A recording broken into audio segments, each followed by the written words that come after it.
What's going on, everybody? My name is Tyler, and today I'm going to shift away from talking about the NFL and talk about the PGA Tour. That's right, I'm going to talk about golf because if you didn't know, I am a huge golf fan. Today I'm going to be ranking the top 10 golfers in my opinion. This is solely my opinion because I could just go to the official World Golf Ranking site and make my list 1 through 10 based off that list, but that would be too easy and no fun. So I'm going to formulate this list based on strictly my opinion, how these guys have performed in the last couple of weeks so far in the 2019-2020 season, the current states of their games, both off and on the course, and how they forecast for 2020.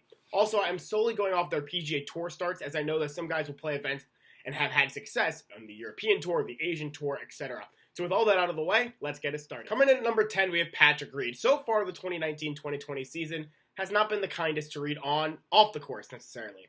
As so far on the golf course, Reed has had a solid start to his season. Reed was a we'll start with off the course first. He was a controversial pick by Tiger Woods for the President's Cup, where he did not perform all too well, earning a 1-3 record. After that, Reed played in the Hero World Challenge, where he held the 36-hole lead, but during the third round, however, Reed was caught on camera brushing sand from behind his ball while he was in a bunker, which he was given a 2-stroke penalty. The next week at the President's Cup, Reed's caddy and brother-in-law was kicked out of the event following an alleged confrontation with a fan who was berating Reed with heckles and not suitable for work comments.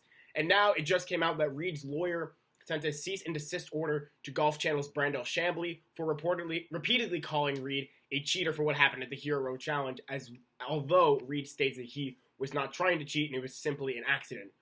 I bring all this up because Reed now has a lot of baggage from just the past couple months alone, and that doesn't even include the issues that took place in the 2018 Ryder Cup and his overall perception by other players on tour. Other guys say that they are fans of Reed and they support him, but we really don't know what it's like behind closed doors. All this can be considered a distraction, and will follow Reed until he silences the naysayers and changes his perception amongst the golf viewing public. In terms of his play on the course so far in the 2019-2020 season, he's been pretty solid. He finished 17th at the Zozo Championship. Then the next week finished 8th at the WGC HSBC Championship. Reed then took a couple weeks off until playing in the Hero World Challenge, where he finished in third, 2 strokes back of Hendrik Stenson, who won. 2 strokes, ironic because the penalty. Then there was the ups and downs of the President's Cup, where he, as I mentioned, went 1-3.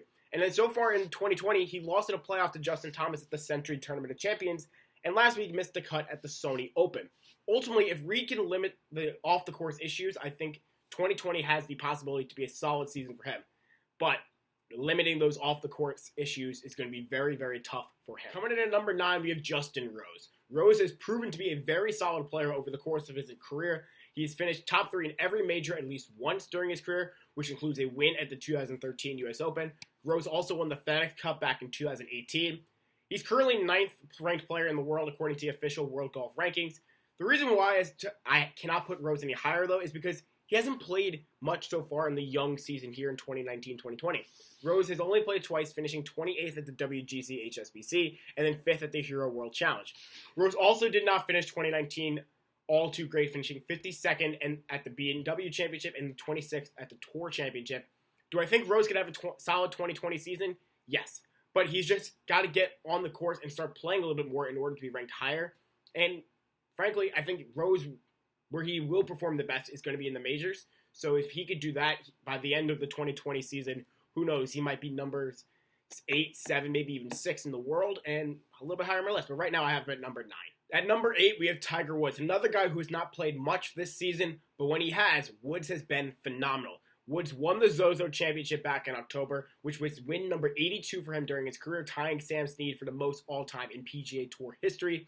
Then at the Hero World Challenge, Woods finished 4th, which is his own event, and was in the conversation entering the final round as Woods posted the lowest score in round 3. And then in the President's Cup, Woods was the only player to have an undefeated record going 3-0 as a playing captain. So he had the stress or the responsibilities, that's the best word, as being a player as well as a captain. Similar to Rose, though, I cannot put Woods any higher because we have not seen him at all in 2020. He did announce that he will start the 2020 season at the Farmers Insurance Open at Torrey Pines, where he has had a lot of success on that course, winning the Farmers 7 times and then winning the U.S. Open in 2008 at Torrey Pines. So I think 2020 could be a great year for him. Do I think, though, that the Zozo will... Do I think the Zozo will be Woods' only win for 2019-2020? No. I think he has a legitimate chance at getting his 16th major championship victory, whether it be at the Masters, defending his title, or at one of the other 3 courses. If I had to pick where Woods wins a major, outside of Augusta, because I think that, obviously being the first major, gives him a great chance already, I like him winning the U.S. Open. I think at Bethpage Black, or not sorry, Bethpage Black, Winged Foot, that's where the 2020 U.S. Open is. I think that is a great opportunity for Woods, because last year, following the Masters win, he really did not perform well at all in the major championships. Kind of just fell off a cliff. And yes, he was dealing with the injuries, but I think now those are somewhat behind him. I think he realizes how well his body will respond to the long grind of a PGA Tour season. So I think Woods will be better prepared for a long run to play in the tournaments that he wins most, because he still wants to catch Jack Nicklaus, I think. He's at 15 major wins right now. Nicklaus has 18 in his career. Woods definitely, I think, wants to catch him, and I think he can get another one this season. So right now, Tiger Woods, number 8 on my list. At number 7, we have Patrick Kenley. Kenley, in my opinion, has the potential to be a star on the PGA Tour. And after a rough start to his career, Kenley burst onto the scene toward the end of 2018 and 2019, where he won the Memorial Tournament back in May, rising to number 6 in the official World Golf Rankings. Kenley has played so far 4 times, 5 if you include the President's Cup this season, and in the events he has played, excluding the President's Cup, Kenley finished 40th at the Safeway Open, lost in a playoff at the Shiners Classic, 17th at the Heroes, and then 4th at the Century. In the President's Cup, Kenley made his first appearance in the event, running a 3-2 record. Very solid debut. The reason why I don't have Kenley any higher, however, is because, in my opinion, he is far too inconsistent.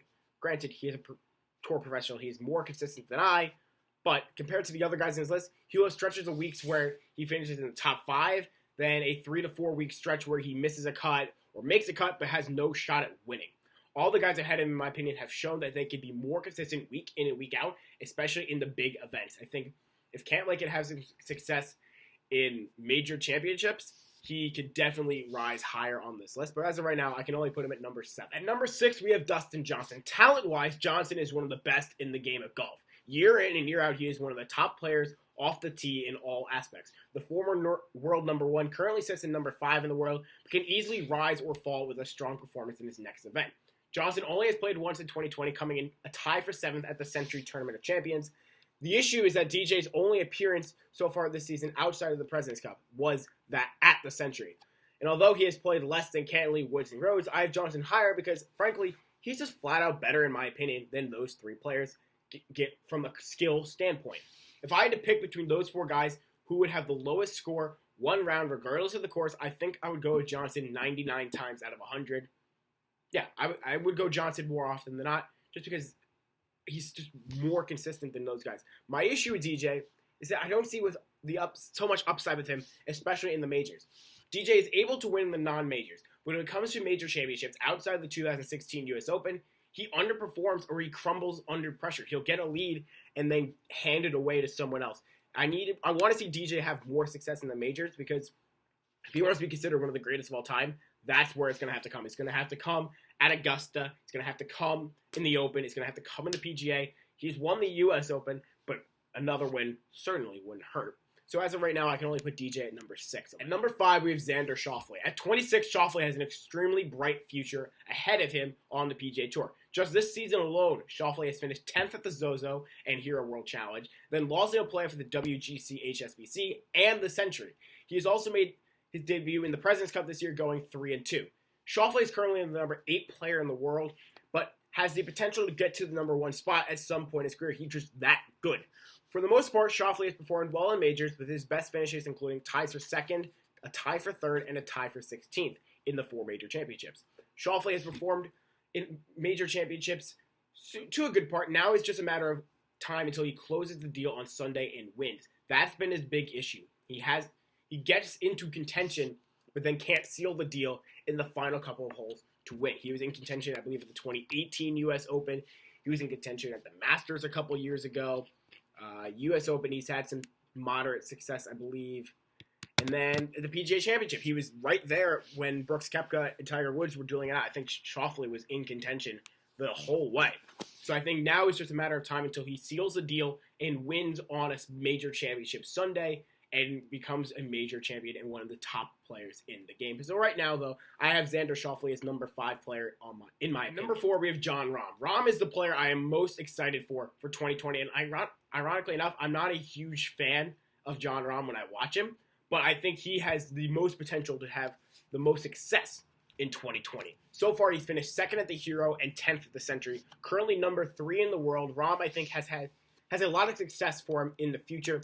The only reason why he might not have the success, though, he wants is because we have already seen so far in his young career that he allows his emotions to get the better of him. At 25, Rahm is the youngest guy on this list, and we have seen time and time again. The thing I always go back to, I believe, is that 2017 or 2018 Masters, when Rahm was in contention, and then on 15, he hit the ball in the water twice, and it just ruined his chances of winning. He needs to hone in on his emotions. I think he needs to talk to a guy like Tiger Woods to learn how to hone in your emotions, because that was somewhat of a struggle for Tiger early on, and then once that clicked, obviously we know what happened. And when you lose control of your emotions on the golf course, it can be catastrophic, especially in a high-pressure situation as a major championship or any golf tournament, for that matter, especially when you're in contention.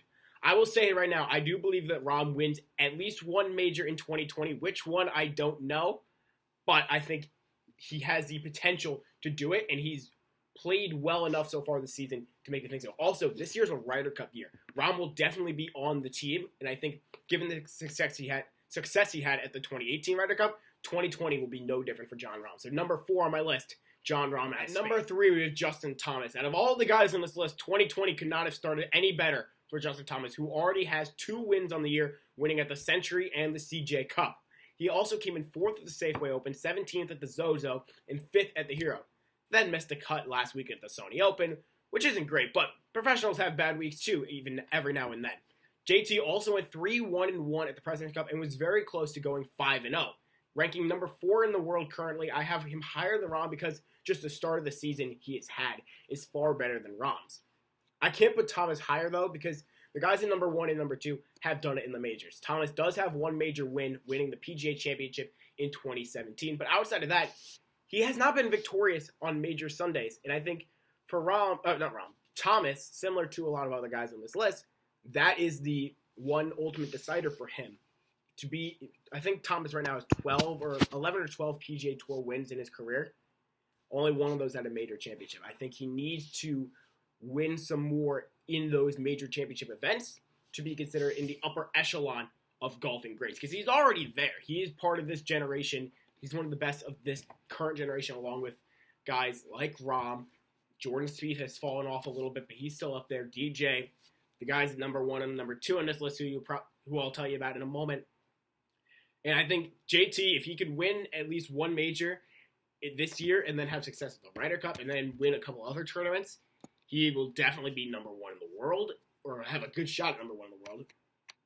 I won't say definitely, but I think he definitely has the possibility to cement his legacy this season with at least 2 big wins in big tournaments. But right now, I have Justin Thomas at number 3 on my list. Coming in at number 2, we have Brooks Koepka. I know this might be a shocker to you. The final 2 spots were a toss-up for me. Koepka has won 4 majors since the 2017 U.S. Open, which he won, winning the 2017 and 2018 U.S. Opens, and then the 2018-2019 PGA Championships. He was also in contention at this past season's Masters, U.S. Open, and Open Championships, finishing tied for second, and tied for 4th in each, respectively. Koepka performs his best in the majors and biggest events. That is why 4 of his career PGA Tour victories, I believe he has 7 in total, are wins at major championships. The reason why Koepka is not at the number 1 spot, though, despite being number 1 in the world, is because he is currently recovering from knee surgery, and I don't know how this will impact his game once he gets back on the course. Koepka has yet to play so far in 2020, missed the President's Cup due to this knee injury, and we have seen issues with Tiger Woods that he has had with his knees.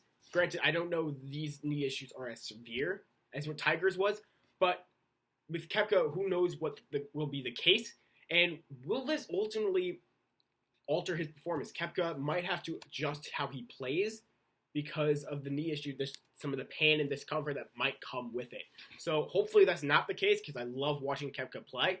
But as of right now, there are a lot of question marks around Brooks Koepka, but given what he has done recently, I can't put him any lower than number 2. At number 1 is Rory McIlroy out of Northern Ireland. In my opinion, Rory is the number 1 golfer in the world at this current point. Had Koepka not been out with an injury, it might have been a different story. But so far in 2019-2020, Rory has earned this spot. He's only played twice, playing at the Zozo and WGC HSBC, but is balled out. Came in a tie for 3rd at the Zozo. Then the next week, won in a playoff at the WGC HSBC. Currently sitting at number 2 in the world.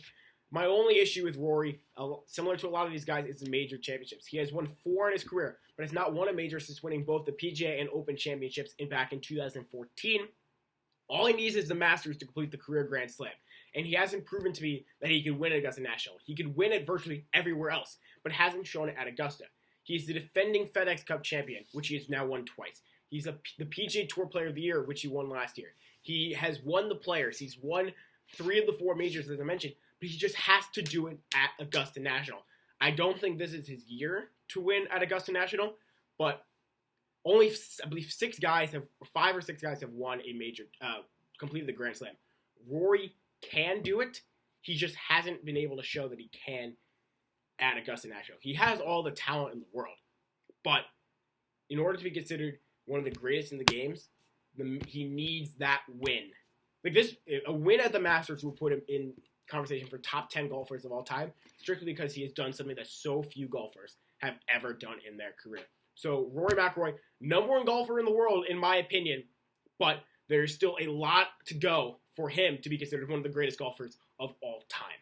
So what do y'all think? Did I get this list right? Who would be your top 10 golfers in the world right now? I know there are a lot of guys I left off, like Tommy Fleetwood, Phil Mickelson, Jordan Spieth, although the latter 2 have dipped off a little bit. But you get the point. There are a lot of guys who have a lot of talent, and I think the game of golf is in a great spot with the young talent that's coming in. We saw in the President's Cup the amount of young talent that there is. Tony Finau, Sungjae Im, Abraham Answer, Cam Smith, etc., etc. Shaun Flay, Kenley. And then, of course, you got the veterans like Woods and Koepka and Johnson and Jason Day, who I didn't even mention, Mark Leishman and Scott. The list goes on and on and on. So the game of golf is in a great spot. But let me know what you think of my list. Who would you rank in the top 10? And let me know your predictions for the 2019-2020 golf season. Leave them down below in the comments. And as always, thank you so much for watching.